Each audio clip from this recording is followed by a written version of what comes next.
요한계시록 4장 1절부터 마지막 11절까지 찾으셔서 일어나시기 바랍니다.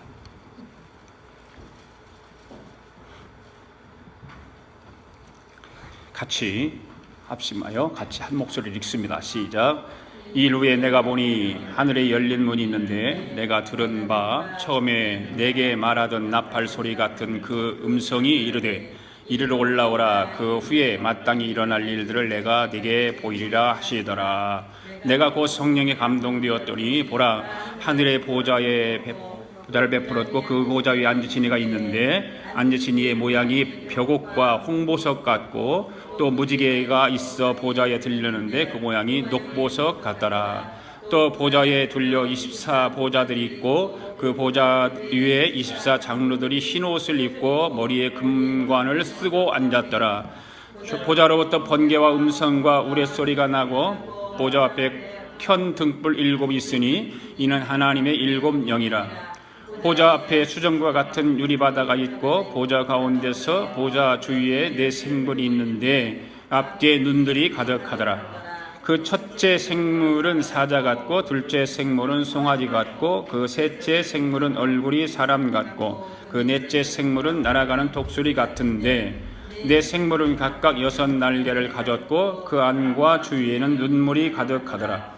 그들이 밤낮 쉬지 않고 이르기를 거룩하다 거룩하다 거룩하다 주 하나님 곧 전능하신 이여 전에도 계셨고 이제도 계셨고 장차 오실 이시라고 하고 생물들이 그 자에 앉으사 세세토록 살아계시는 이에게 영광과 존귀와 감사를 돌릴 때에 24장로들이 보좌에 앉으신 이 앞에 엎드려 세세토록 살아계시는 이에게 경배하고 자기의 관을 보좌 앞에 드리며 이르되 우리 주 하나님이여 영광과 존귀와 권능을 받으시는 것이 합당하오니 주께서 만물을 지으신지라 만물이 주의 뜻대로 있었고 또 지으심을 받았나이다 하더라. 아멘.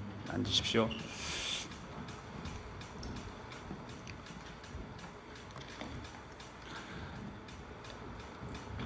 요한은 반모섬이라고 하는 곳에 주유소로 끌려와서 유배 생활을 하죠. 유배 생활을 하면서 주의 날에 엄청난 환상을 보게 됩니다. 그 첫 번째 환상이 어떤 환상이었습니까? 1장부터 3장까지 있는 말씀들이죠. 자, 요한계시록 1장 19절을 다시 한번 보도록 하겠습니다.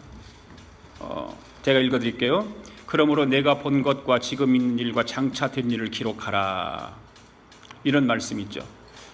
그게 첫 번째 환상을 통해서 예수님으로부터 주님으로부터 계시를 받은 된 동기입니다. 여러분 지금 하나님께서 사도 요한에게 몇 가지를 기록하라고 했어요. 19절 말씀에서 보니까 내가 본 것과 지금 있는 일과 장차 일을 기록하라 그렇게 말씀하고 있죠. 그러니까 언제? 과거, 현재, 미래. 그 3가지가 바로 이거죠. 내가 본 것을 기록하라. 지금 있는 일을 대하여 기록하라. 장차 된 일을 기록하라. 내가 본 것을 기록하라고 하는 언제 일입니까? 언제 계시? 과거 계시죠. 과거 계시. 그러죠? 그리고 지금 있는 일에 대해서 기록한 건 뭐예요? 무슨 계시예요? 현재 계시죠. 현재 계시. 그리고 장차 된 일에 대해서는 미래 계시가 되는 것입니다. 우리가 이미 말씀을 공부했듯이 요한계시록 1장은 무슨 계시라고 그랬어요? 1장은 과거 계시라고 그래요. 과거 계시. 과거 계시예요. 왜 과거 계시입니까? 왜 과거 계실까요? 바로 예수님의 재림을 기다리는 우리들에게 다시 오시는 예수님은 어떤 분인가? 그걸 말하면서 오늘 우리가 기다리고 있는 다시 오실 예수님은 초림할 때의 모습과 너무 대조되는 아주 영화로운 모습으로 임하게 될 것이라고 기록한 것이 바로 1장입니다. 그래서 과거 계시라고 하는 것입니다. 그 다음 2장과 3장은 언제 계시예요? 바로 미래 계시, 현재 계시.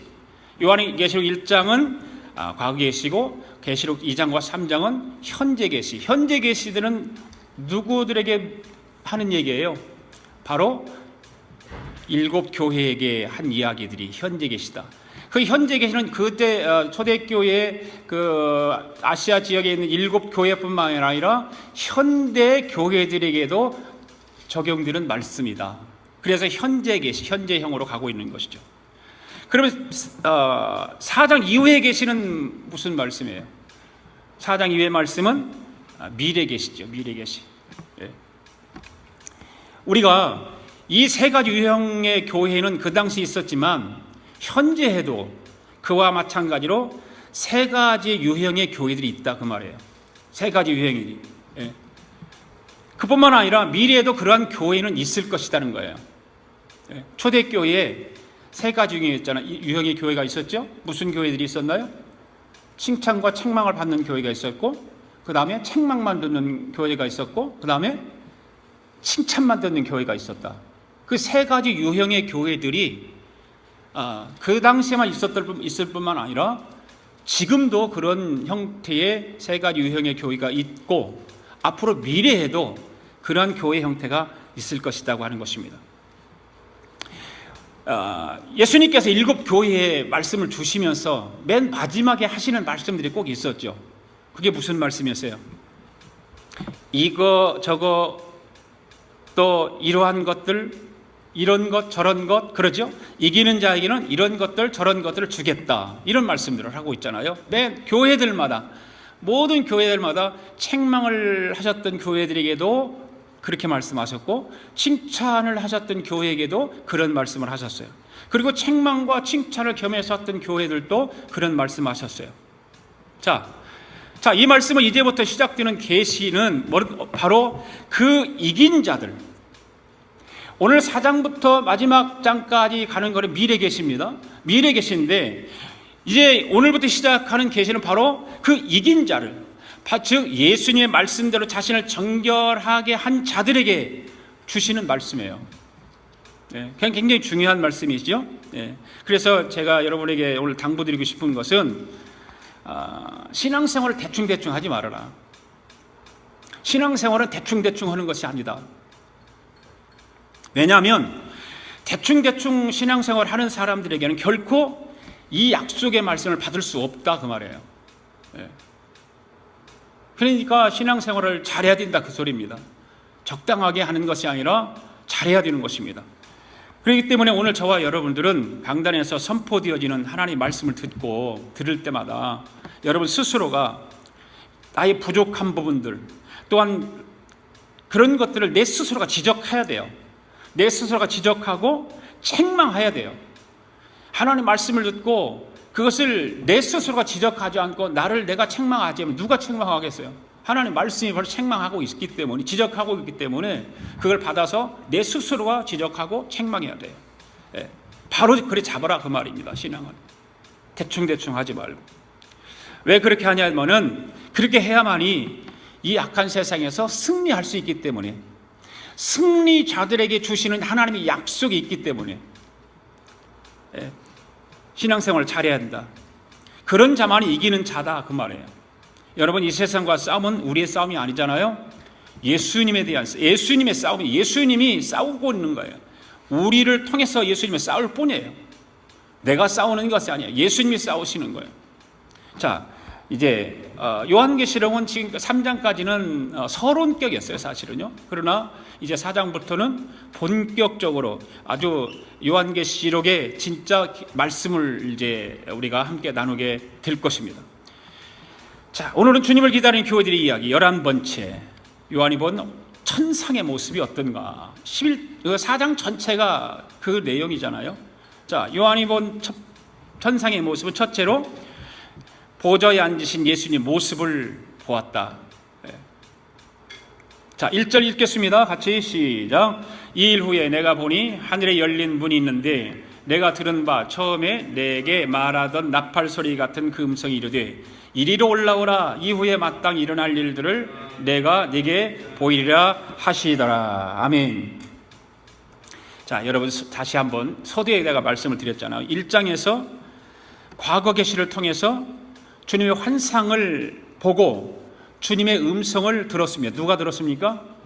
사도 요한이. 그렇죠? 그 음성의 핵심 내용은 요한계시록 2장 3장에 나오는 현재 계시의 말씀입니다. 그 현재 계시의 말씀으로 아시아에 있는 7 교회에게 주신 메시지입니다. 그 음성이 끝난 후에 요한은 다시 오늘 본문에서 다시 한번 환상을 보게 되죠. 그래서 주님의 음성을 다시 듣게 됩니다. 그 오늘 본문에서 4장에서 주님께서 다시 보여주시는 환상과 계시의 말씀은 무슨 계시예요? 미래 계시다. 미래. 앞으로 일어날 일들에 대한 계시라는 것이죠. 그 말씀으로 하늘에 열린 문이 있는 환상이다. 그래서 하늘의 문이 열린 환상. 그 환상과 함께 귀에 나팔 소리 같은 음성이 어떻게 됐다? 들렸다. 오늘 본문이 그래 나오잖아요. 그죠? 내가 말하던 나팔 소리 같은 그 음성이 들렸다는 말씀하고 있는 거예요. 지금 요한에게는 들렸습니다. 어떤 음성입니까? 1절 하반절에 보니까 이리로 올라오라는 거예요. 그리고 이후에 마땅히 될 일을 내가 네게 보여주겠다는 거예요. 누가 누구에게 보여주겠다는 거예요? 예수님이 요한에게 보여주시겠다는 그 말입니다. 자, 여기서 이후라고 하는 말씀이 나오잖아요. 이르리 올라오라 이후에라고 하는 거예요. 이후에. 이후는 받은 어떤 시점일까? 네. 이후는 어떤 시점일까? 이 말의 뜻을 알려면 1장 17절로 돌아가야 돼요. 1장 17절 말씀 한번 같이 읽어봅시다. 시작. 내가 볼 때에 그의 발 앞에 엎드려져 죽은 자 같이 되매 그가 오른손을 내게 얹고 이르되 두려워하지 말라 나는 처음이요 마지막이니. 아멘. 자, 여러분, 사도 요한이요 오늘의 귀한 이 계시를 받을 때 한꺼번에 받지 않았다는 걸 우리는 알 수 있죠. 1장에서 첫 번째로 계시를 받고 그 다음에 4장에서 다시 두 번째로 계시를 받잖아요. 한꺼번에 다 받지 않았어요. 이 요한계시록 전체를 보면 알게 되는 것은 뭐냐면 요한이 환상을 보게 된 것은 몇 단계로 그것이 이루어졌냐? 7단계로 이루어져요. 7단계로. 이제 앞으로 공부할 텐데 그 7단계로 환상을 보게 되는 것을 경험하게 됩니다. 그래서 1장 17절을 읽어보았을 때 내가 볼 때라고 하는 이 말은 요한이 하늘의 신령한 계시를 보았다 그 말입니다. 하늘의 신령한 계시를 요한이 보았습니다. 그리고 이후에 내가 보니 이렇게 나오잖아요. 오늘 본문에서 말씀과 같이 요한이 또 다른 계시를 보았다 그 말입니다. 하늘의 계시를 보았고 오늘 4절에서 이후에 내가 다시 다른 계시를 보았다 그런 말입니다. 그러니까 오늘 본문은 사도 요한이 몇 번째 보는 환상이요? 두 번째 보는 환상입니다. 첫 번째는 1장에서 보았습니다. 두 번째 환상은 오늘 4장에서 봅니다. 그 환상은 하늘의 문이 열려있는 문을 보았다는 거예요. 하늘문이 열려있는 거예요. 하늘의 문이 열렸습니다. 그 환상과 함께 귀에 나팔 소리 같은 음성이 들렸습니다. 어떤 음성입니까? 바로 아까도 말씀드렸지만 1절에서 오늘 본문 1절에서 이리로 올라오라는 거예요. 그리고 이후에 내가 네게 마땅한 일을 보여주겠다. 될 일을 보여주겠다. 이렇게 말씀하고 있는 것입니다. 자, 여러분, 사도 요한이 밤모섬에서 하늘에 열린 문 환상을 본 이후를 의미하는 것에 대한 견해들이 참 많아요. 학자들마다 그 견해들을 몇 가지 내가 소개해 드릴 테니 들어보세요. 계시록 2장 3장에 기록된 7교회를 교회 시대로 보고 그 교회 시대가 지난 이후를 의미하는 것이라고 하는 견해를 가진 학자들이 있고요. 또 여러분의 한 가지 질문해 봅시다. 요한계시록의 1장은 어떤 계시라고 그랬어요? 과거 계시. 2장 3장은 현재 계시. 그러니까 지금은 어느 시대예요? 교회 시대잖아요. 지금 교회 시대입니다. 교회 시대. 교회 시대니까 현재 계시예요. 현재 계시에 적용되는 거예요. 교회 시대가 바로 그렇다면 4장 이후에 있을 요한의 환상은 어느 시대가 끝난 이후일까? 라고 하는 것이죠. 자, 우리가 보면은 바로 교회 시대가 끝난 이후부터 일어날 것이라고 보는 것이 타당한 거야. 교회 시대 이후에 이 미래 계시는 보여질 것이라는 거예요. 그러면 교회 시대는 언제 어떻게 끝나게 될까? 그런 것입니다. 이것은 어떤 알 수 없는 어떤 사건들, 그렇죠? 또 그런 걸 통해서 우리의 생각을 초월하는 사건이 아니면 어떤 신비한 사건을 통해서 교회 시대가 끝나게 될 것이다. 알 수 없어요. 그것이 어떻게 될 건지는 아무도 알 수 없어요. 어떤 사람들은 신비한 사건이 아마 휴거라고 이야기하는 사람이 있어요. 휴거. 다 사람들이 막 휴거에도 들려 올라갈 것이다. 그러나 흔히 말하는 이 휴거가 어떤 모습으로 나타날 것인지는 정확하게 알 수 없어요. 예. 뭐 이상하게 얘기하는 사람들도 많이 있어요. 요한계시록 강의하면서 옛날에 이제 이 뭐 자료들도 많지 않고 그럴 때는 그냥 스스로 기도하다가 계시받았다고 해석해서 요한계시록을 막 강의한 목사님들이 있거든요. 그런 목사님들은 이상하게 해석을 많이 했어요. 그런데 지금은 너무 학자들의 견해들이 많고 참고할 자료들이 많기 때문에 정리를 해보면 그런 것이 아니라는 거예요. 자, 이런 것을 우리가 알려면 신약 성경에서 데살로니가 전서 4장 16절 17절 말씀을 한번 읽어볼 필요가 있어요. 같이 한번 읽어봅시다. 시작. 주님이 후령과 천사장의 소리와 하나님의 나팔과 함께 하늘에서 강림하실 때에 그리스도 안에서 죽은 자들이 먼저 일어나고 그 후에 우리 살아남은 자도 저희와 함께 구름 속으로 끌어올려 공중에서 주를 영접하게 하시리니 그리하여 우리가 항상 주와 함께 있으리라. 아멘. 이 말씀 잘 보시면 이 장면에서 주님께서 공중에서 재림하실 때에 죽은 자들이 먼저 일어난다는 말이 죽은 자들이 실질적으로 무덤을 열고 일어나는 것일까? 굉장히 우리 궁금하잖아요. 이런 것들이요. 아니면 우리가 알지 못하는 어떤 모습으로 초자연적으로 죽은 자들이 일어나는 것일까? 예. 한마디로 그거는 잘 알 수 없어요. 예. 또한 우리 살아남은 자가 저희와 함께 구름 속으로 끌려 올려진다는 말이 있잖아요.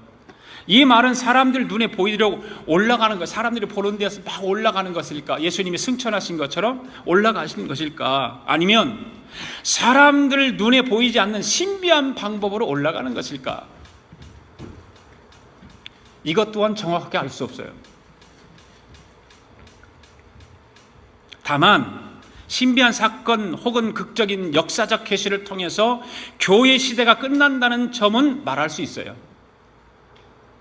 그런 어떤 신비한 현상들이 일어난다, 어떤 역사적인 그런 것들이 어떤 드러난다 하면 그때가 교회 시대가 끝나는 때다.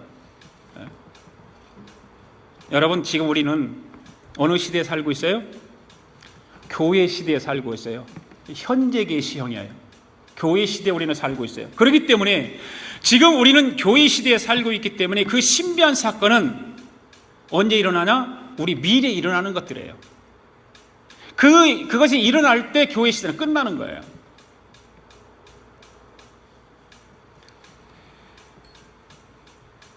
그 시점이 어느 시점인지는 정확히 알 수는 없어요.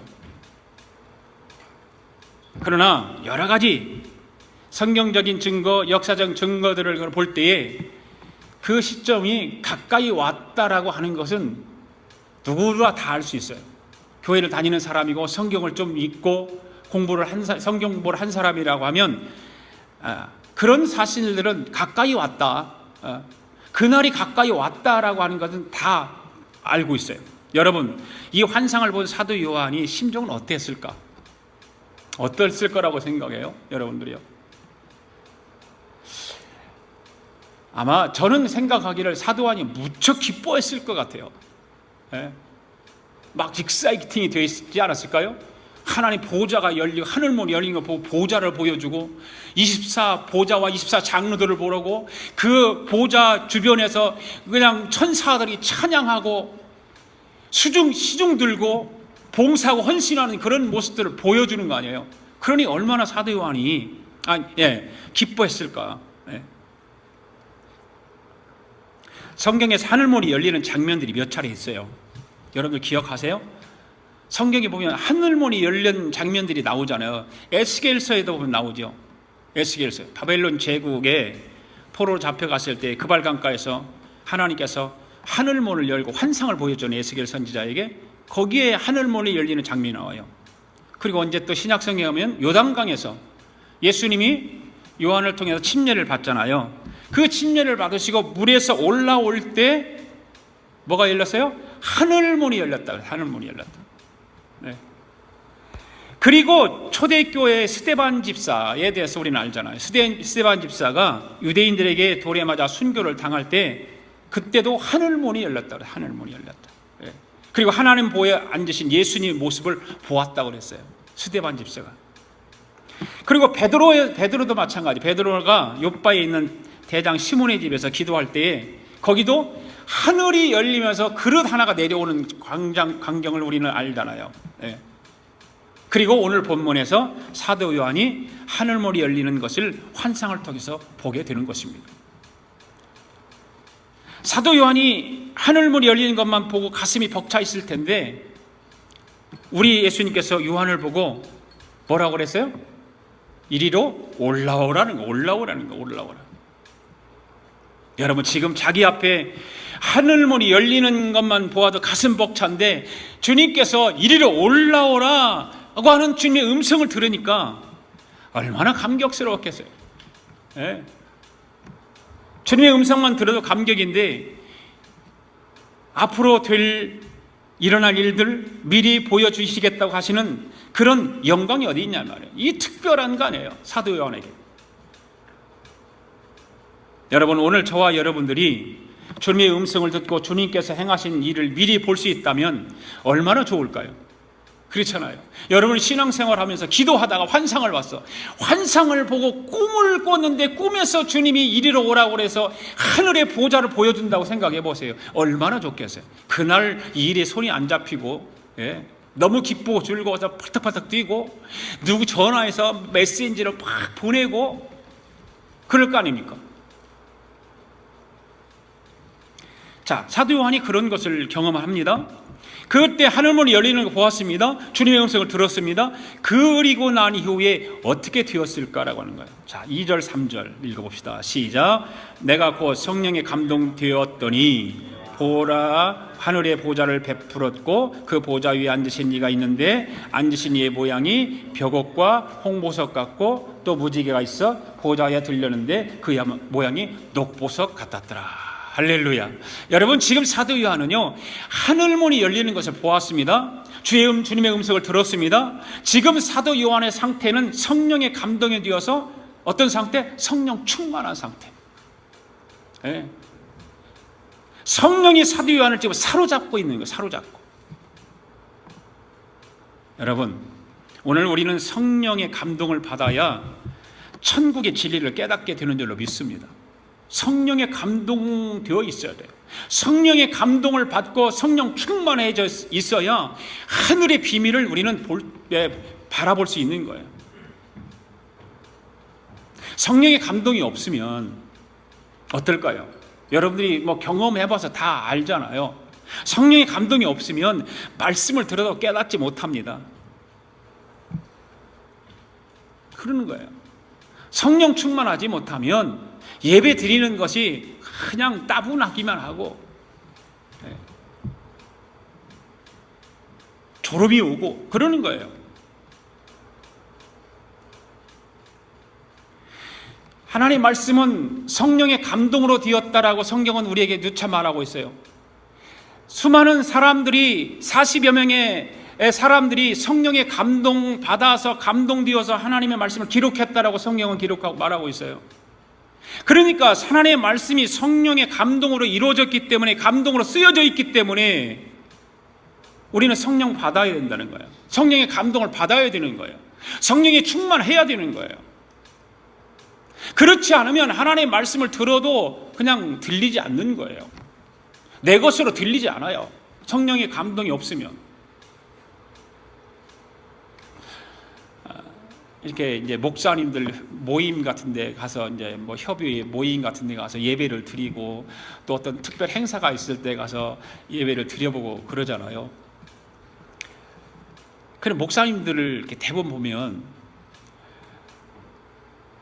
목사님들이 성령의 감동이 없다 그래서 그런 게 아니라 습관적으로 그런 것 같아요. 그 말씀을 들을 때 말씀을 집중해서 듣는 목사님도 많이 있지만 어쩌다 한두 사람은 말씀을 집중해서 안 듣는 분들이 이렇게 보여요.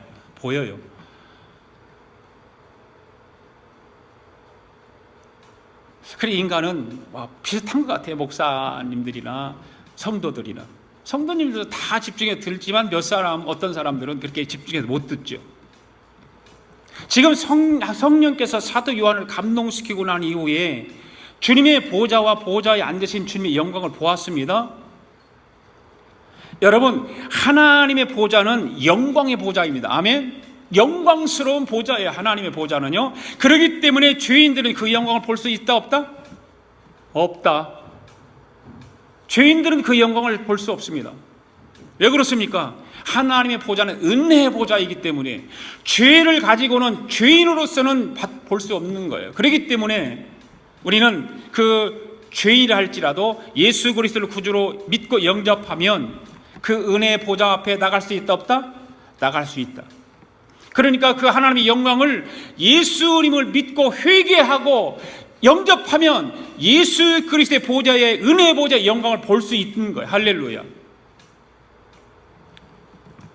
그래서 그 보좌의 영광을 보기 위해서는 죄 문제를 해결해야 된다. 반드시. 요한이 주님의 영광스러운 모습을 보니까 그 모습은 어땠다고 그랬어요? 찬란하고 아름다웠어요. 막 너무 놀란 거예요. 기쁘기도 하고 익사이팅이 되어서. 왜 그래요? 그 보좌를 보니까 벽옥이 있었어요. 홍보석이 있었어요. 아름다운 무지개가 보좌에 들렸고 그 모양이 녹보석 같았다. 이 세 가지 보석으로 지금 하나님의 영광스러운 보좌를 둘러싸여 있는 겁니다. 여기 그 보석의 이름의 뜻들을 이제 우리가 궁금하잖아요. 벽옥은 뭔 뜻일까? 청결함과 거룩함을 느끼게 하는 그런 보석이고요. 홍보석은 단호함과 하나님의 공의를 느끼게 하는 것이고요. 녹보석은 천국 보좌를 둘러싸고 있는 무지개의 특징을 말하는 거예요. 여러분, 하나님의 성품은 이 보석같이 영원히 변하지 않는 성품입니다. 할렐루야. 하나님의 성품은 변하지 않습니다. 우리는 변합니까? 안 변합니까? 우리는 변하죠. 네. 우리는 변해요. 오늘 우리가 영적으로 성숙하게 되면 변하지 않는 신앙생활을 하게 됩니다. 성숙하지 않기 때문에 변하는 거예요. 욕심이 생기면 자꾸 변하는 거예요. 그러나 욕심이 죽고 많은 고난을 통해서 성숙한 사람들에게는 보석과 같이 빛나는 신앙으로 거듭나는 거예요. 보석을 만들 때 그냥 만드는 게 아니잖아요.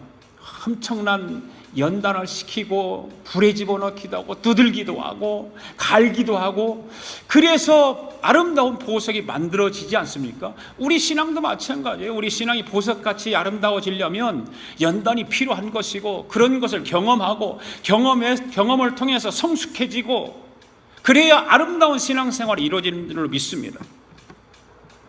그 다음에 두 번째는 요한이 본 천상의 모습은 어떤 모습일까? 보좌에 들린 24장로의 모습을 보았어요. 24보좌가 있고 그 보좌 위에 24장로들이 앉아있는 모습입니다. 4절 5절 읽습니다. 시작. 또 보좌에 둘러 24보좌들이 있고 그 보좌들 위에 24장로들이 흰옷을 입고 머리에 금관을 쓰고 앉았더라. 보좌로부터 번개와 음성과 우레소리가 나고 보좌 앞에 큰 등을 7이 있으니 이는 하나님의 7 영이라. 아멘. 여러분, 사도 요한이 주님의 보좌를 보았습니다. 보니까 여러 가지 보석으로 되어 있어요. 그리고 보좌에 둘려 있는 24보좌가 있고 그 보좌 24장로들이 흰옷을 입고 머리에 금면관을 쓰고 앉아 있는 거예요. 그 모습을 지금 요한이 보고 있습니다. 24보좌와 24장로들이 흰옷 입고 금면류관을 쓰고 있는 것을 무엇을 의미하고 있을까? 이것도 견해들이 참 많아요. 어떤 분은 구약의 12족장과 신약의 12사도를 말한다라고 하는 분이 있고요. 어떤 분은 천사들 중에 높은 계급의 천사장들을 지칭한다라고 말이 있고요. 어떤 분은 성경에 나와 있는 사람들 중에서 뛰어난 24명을 말한다 이렇게 말하고 있고, 어떤 분은 하나님의 교회를 위해서 가장 수고했던 교회 대표들이다라고 주장을 합니다. 그래서 저는 맨 마지막에 하나님의 교회를 위해서 가장 수고했던 교회 대표들이다 이렇게 생각을 해요. 여러 가지 견해들이 있지만 다른 견해를 또 주장하는 분들도 있지만 저는 그렇게 생각하고 싶어요. 그 장로들이 흰옷을 입었다고 하는 것은 그들이 하나님을 위해서 지극히 수고한 사람들이었을 것이다 라고 하는 근거에서 그 말을 하는 거예요. 왜냐하면 성경은 흰옷은 성도들의 의로운 삶을 얘기하는 거잖아요. 예. 행실, 삶에서 행동으로 보여지고 순종하고 삶으로 보여지는 것, 이런 걸 상징하기 때문인 그런 거, 흰옷을. 그래서 요한계시록 19장 7절 8절 보면 이런 말씀이 있어요. 같이 읽어볼까요? 시작. 어린 양의 혼인 기약이 이르렀고 그 아내가 예배하였으니 그에게 허락하사 빛나고 깨끗한 세마포를 입게 하였은즉 이 세마포는 성도들의 옳은 행실이더라. 아멘. 그러니까 흰옷을 뭘 상징한다? 성도들의 옳은 행실을 상징한다. 네. 천국에서 흰옷을 입었다고 하는 것은 옳은 행실을 했기 때문에 천국에서 그 흰옷을 입고 하나님 보좌에 있는 거예요. 할렐루야. 네. 이 24장로들은 단순히 구원받은 사람이 아니라는 거지요.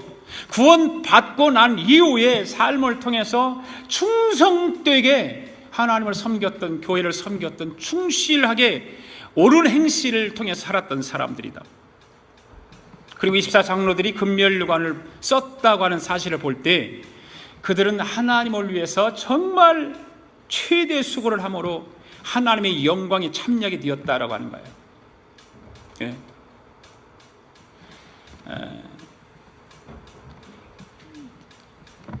이제 목회 안수를 할 때는 그런 책을 안 읽는데 이제 안수 집사를 이렇게 세울 때 내가 본 이 장로들이라고 하는 그런 책이 있어요. 그러니까 목사님이 목회를 하면서 정말 그 교회 훌륭한 장로님들을 다 이렇게 선정을 해서 책을 만드는 게 있어요. 그 책을 읽어보면요, 정말 우리는 따라갈 수가 없어요. 그 장로님들을 신앙생활은. 네? 놀라울 정도로 헌신적으로 하나님을 섬기고 교회를 섬기고 성도를 섬기고 그런 것을 보면서 참 대단한 사람들이다. 대단한 분들이다. 바로 그런 분들이 이 하나님의 보좌에 24장로 같이 거기에 앉아서 금면류관을 쓰고 하나님을 찬양하고 있지 않을까, 그런 생각을 해봅니다. 우리가 이 땅에서 하나님을 위해서 수고하면 이 땅에서도 축복을 받을 뿐만 아니라 천국에서 영광을 얻어서 누리게 되는 주인공들이 될 줄로 믿습니다. 자, 그리고 마지막 세 번째는 요한이 본 천상의 모습은 보좌 위에서 네 생물의 모습을 보았다고 그랬죠. 네 생물의 모습. 6절 7절 읽습니다. 시작. 보좌 앞에 수정과 같은 유리 바다가 있고 보좌 가운데서 보좌 위에서 네 생물이 있는데 앞뒤에 눈물이 가득하더라. 그 첫째 생물은 사자 같고 그 둘째 생물은 송아지 같고 그 셋째 생물은 얼굴이 사람 같고 그 넷째 생물은 날아가는 독수리 같은데. 자, 여기 생물들에 대해 나와요. 예.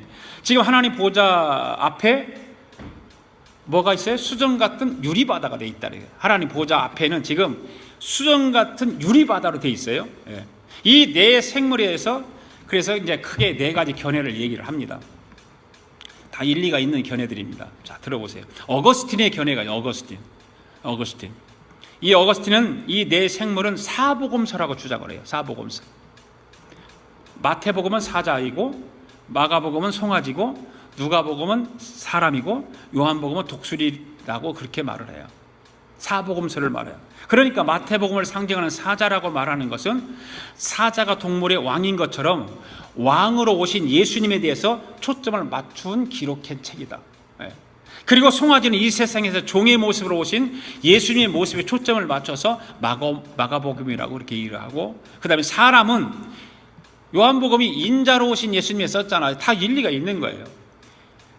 그래, 인자한 모습으로 오신 예수님 모습을 초점을 맞췄다. 그리고 독수리는 영물이라고 불리는 새들의 왕인 것처럼 예수님의 영적인 그 모습에 초점을 맞춰서 요한복음이라고 그렇게 얘기를 했다. 누가 그렇게 얘기했다? 어거스틴.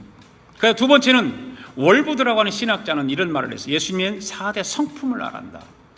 예수님이 가지고 있는 성품들이 있는데 그 4대 성품을 말한다. 즉 예수님은 왕으로 이 땅에 오셨고, 그리고 하나님의 종으로 오셨고, 참 인간으로 이 땅에 오셨고, 그리고 하나님의 아들로 이 땅에 오셨다고 하면서 예수님의 4대 성품이 네 생물에 뜻한다는 의미다, 이렇게 말하고 있어요. 그러니까 앞에 어거스틴하고 성경을 보는 건 관점은 거의 비슷해요.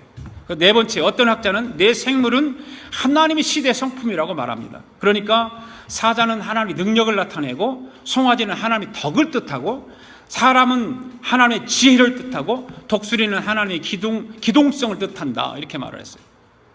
그리고 네 번째에는 이런 견해예요. 내 생물은 영적인 존재로서 영물이라는 거죠. 그리고 하나님이 존전에 있는 것으로 보아서 그들은 분명하게 근위병, 근위병을 보호하고 모든 시중 들고 그 역할을 하는 그런 것들이다. 그러니까 이 내 생물은 하나님 보좌 주변에 있으면서 봉사를 하는 천사들이다, 이렇게 말하죠. 천사.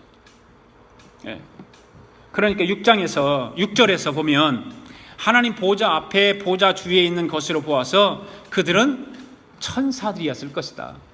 저도 거기에 동감해요.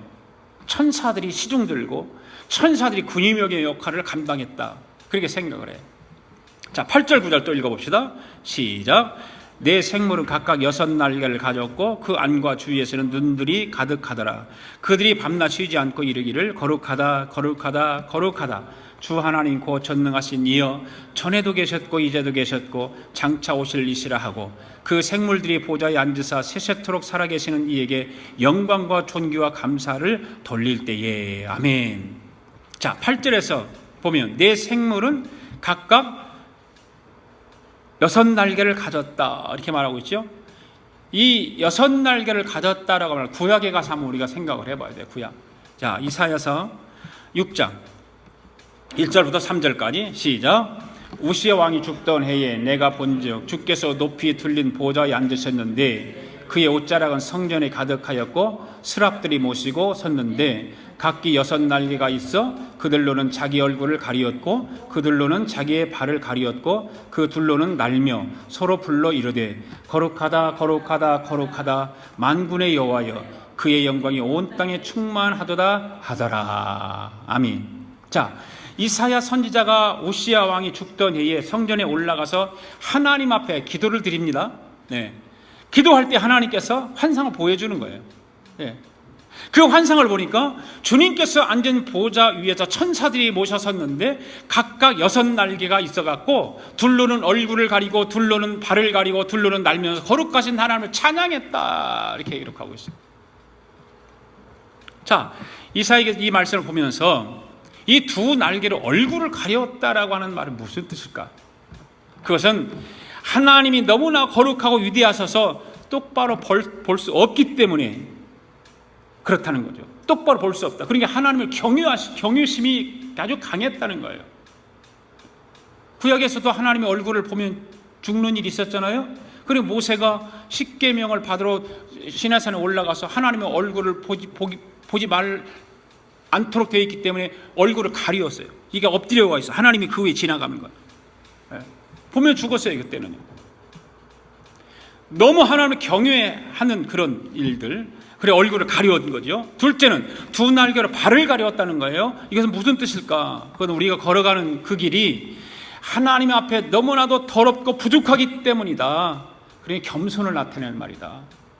그리고 셋째로 두 날개는 홀로 날았다고 했죠. 이건 순종을 뜻하는 거예요. 순종. 자, 여러분, 요한이 하나님의 보좌를 바라보았습니다.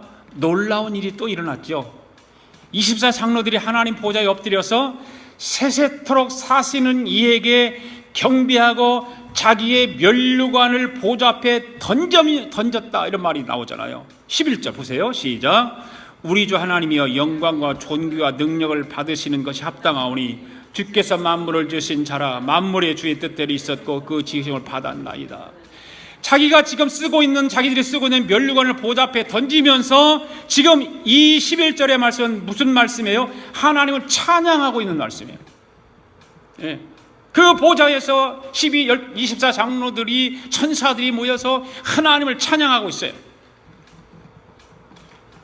우리는 여기서 진정한 하나님 앞에 예배의 모습이 어떤 모습인가를 한번 생각해 볼 필요가 있죠. 하나님이 받으실 수 있는 참된 예배를 드리려면 우리는 어떻게 해야 될까? 여러 가지 예배에 대해서는 너무나 많잖아요. 그런데 오늘 본문을 보면서 하나님이 어떤 분이신가를 알아야 참된 예배를 드릴 수 있는 거예요. 그렇죠? 하나님이 어떤 분이신가를 바로 알지 못하면 참된 예배를 드릴 수 없고, 그 예배를 드린다 할지라도 하나님이 어떤 분이신지를 모르기 때문에 예배가 바르게 드려질 수 없는 거예요. 그 예배에 대해서 여러 가지 정의가 있는데, 예배는 하나님의 하나님 되신 그 하나님이 우리를 위해서 행하신 일에 대한 피조물인 인간의 응답이다, 이렇게 얘기를 했어요. 여러분들은 그렇게 드리고 있습니까? 하나님이 우리를 위해서 행하신 일에 대한 피조물인 내가 하나님 앞에 응답으로 드려지는 거예요. 응답. 그러니까 예배는 소홀히 드려서는 안 된다. 어떤 형식적으로 드려서는 안 된다. 정말 진실한 마음으로 성령의 감동을 받아서 예배를 드려야 된다. 그리고 두 번째는 하나님이 우리를 위해서 어떤 일을 하셨는지 알아야 된다. 그거를 모르면 정말 예배에 감동이 없어요. 하나님이 우리를 위해서, 저와 여러분을 위해서 어떤 일을 하셨나요? 그걸 알아야 되는 거죠. 우리가 정말 하나님을 잘 알려면 그분이 누구신가를 알아야 할 뿐만 아니라 그분이 어떤 일을 하시는 분이신가 알아야 돼요. 다 알지만 예배 때마다 그런 감동, 성령의 감동을 따라서 감동을 받아서 그걸 알고 드리는 예배와 그를 그냥 알지만 기억하지 않고 그냥 다른 생각으로 가득 채서 드리는 예배는 엄청나게 다르다.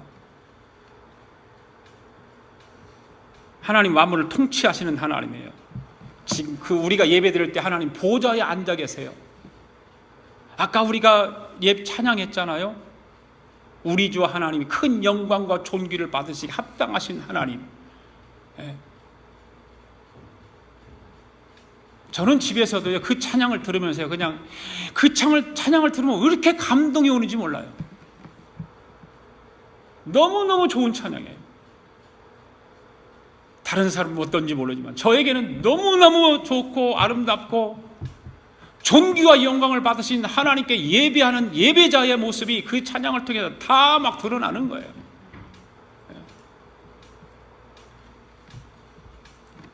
그 보좌는 어떤 곳이에요? 우주 만물을 다스리는 곳이에요. 우주의 중심이 그 하나님의 보좌예요. 하나님은 우주를 통치하시며 우주를 통치하실 뿐만 아니라 나를 통치하시는 거예요. 나 자신을.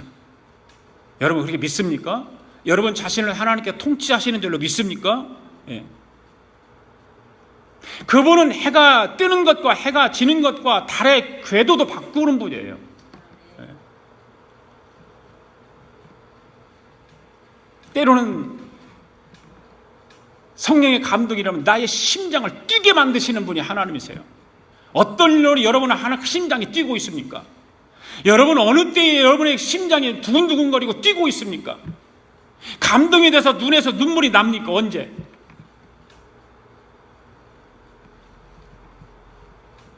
하나님 앞에 예배 드리면서 여러분들이 감동이 더 눈물 흘려본 적 있습니까?